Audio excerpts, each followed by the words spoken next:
Ultra Rose from the outside is Hoy Tamana, and running by the rails La Sombra. Rushing up is Pali, alongside his head spin. Rushing up is Black Tulip, Embraceable down on the inside. Lim Shoti, Love or Money, while Special Best running at the tail of the field.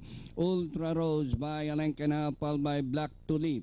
La Sombra, Hoy Tamana, running by the rail. Embraceable, rushing up his head spin. Pali and Love or Money. Lim Shoti rounding the far turn. Ultra Rose by a length and a half, followed by Black Tulip, and on the outside Hoy Tamana. Embraceable down on the inside, head spin, and Lim Shoti is coming into the picture as they race the final corner.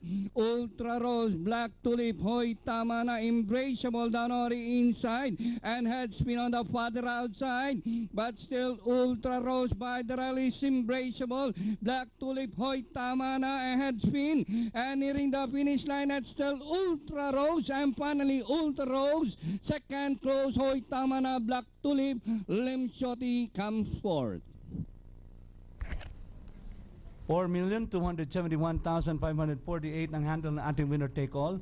Ang dinala ni Ultra Rose is 2,165,291. Quarters po niyan, 18 and a half, 23 finishing at 27, a minute 8.6, 1,100 meters on distance. I'll be back with the official